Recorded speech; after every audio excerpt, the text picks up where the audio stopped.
Assalamualaikum warahmatullahi wabarakatuh. Kami dari kelompok 7 yang beranggotakan Selima Reta, Tasya Herastri Imanda, Hafidah Fauziah, dan saya Rizka Utamara akan mempresentasikan hasil kelompok kami yang berjudul Momen, Kemiringan, dan Kurtosis.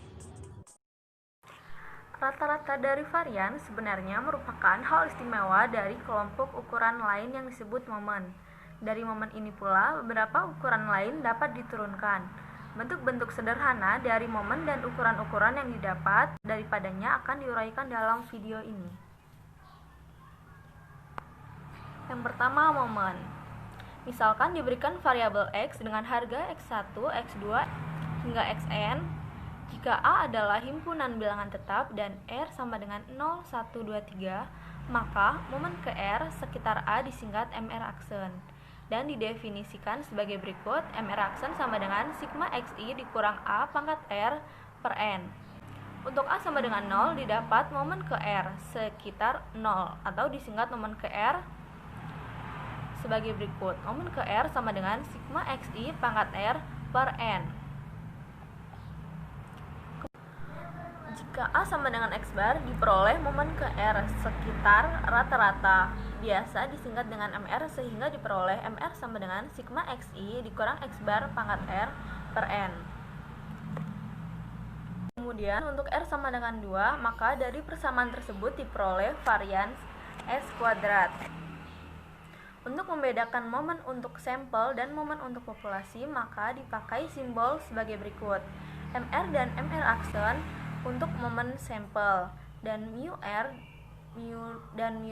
aksen untuk momen populasi. Jadi MR dan MR aksen adalah statistik, dengan mu R dan mu R aksen adalah parameter. Jadi jika data telah disusun dalam daftar distribusi frekuensi, maka rumus-rumus di atas berturut-turut berbentuk. Dengan menggunakan rumus sandi diperoleh MR aksen sama dengan P pangkat R dikali sigma FI CI pangkat R per N, dengan P adalah panjang kelas interval dan CI sama dengan variabel sandi. Dari MR aksen, harga-harga MR untuk beberapa harga R dapat ditentukan hubungan sebagai berikut. M2 sama dengan M2 aksen dikurang M1 aksen kuadrat. M3 sama dengan M3 aksen dikurang 3M1 aksen dikali M2 aksen ditambah 2 dikali M1 aksen pangkat 3. Untuk M4 sama dengan M4 aksen dikurang 4M1 aksen dikali M3 aksen ditambah 6 dikali M1 aksen kuadrat dikali M2 aksen dikurang 3 dikali M1 aksen pangkat 4. Untuk M2 diperoleh varians S kuadrat. Pembahasan berikutnya adalah kemiringan. Kita sudah mengenal bahwa kurva halus atau model memiliki 3 bentuk, bisa positif, negatif, atau simetrik. Dikatakan memiliki model positif apabila kurvanya mempunyai ekor yang memanjang ke sebelah kanan.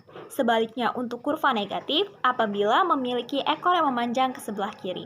Dalam kedua hal ini terjadilah sifat taksimetri. Untuk mengetahui derajat taksimetri sebuah model, digunakan ukuran kemiringan yang ditentukan oleh kita memiliki rumus kemiringan sama dengan rata-rata dikurangi modus persimpangan baku. Dan untuk rumus empirik untuk kemiringan adalah kemiringan sama dengan 3 kali rata-rata dikurangi median persimpangan baku. Rumus-rumus 1 dan 2 dinamakan koefisien kemiringan Poisson tipe pertama dan tipe kedua. Dan kita mengetahui bahwa model positif apabila kemiringannya positif, model negatif apabila kemiringannya negatif, dan simetrik jika kemiringan sama dengan 0. Selanjutnya, kita memiliki contoh soal. Nomor 1, diketahui data nilai ujian 80 mahasiswa yang tercantum dalam daftar 5, 2 halaman 20 telah menghasilkan rata-rata sebesar 76,62, median sebesar 77,3, modus sebesar 77,17, dan simpangan baku sebesar 13,07.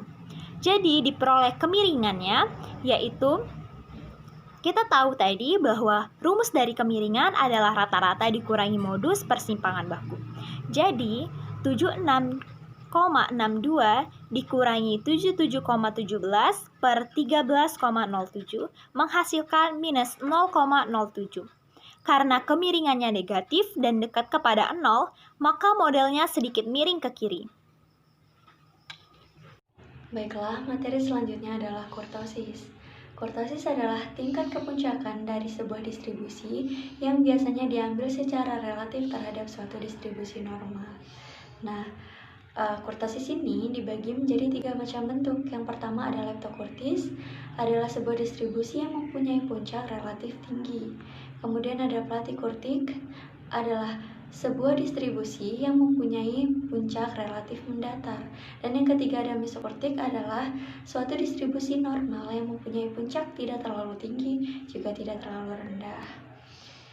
Nah, kemudian untuk mengetahui keruncingan suatu distribusi, ukuran yang sering digunakan adalah dengan menggunakan koefisien kurtosis persentil. Namun di sini kita akan membahas keduanya. Yang pertama ada koefisien keruncingan atau koefisien kurtosis yang dilambangkan dengan alfa 4. Sebagaimana rumusnya, alfa 4 sama dengan M4 per S4. M adalah momentum dan S adalah simpangan baku. Atau bisa juga dituliskan dengan rumus M4 per M2 kuadrat, di mana M4 dan M2 rumusnya kita dapat lihat dari slide sebelumnya, yaitu slide ke-6. 1. Nilai lebih kecil dari 3, maka distribusinya adalah distribusi plekurtik. 2. Nilai lebih besar dari 3, maka distribusinya adalah distribusi leptokurtik. 3. Nilai sama dengan 3, maka distribusinya adalah distribusi mesokurtik.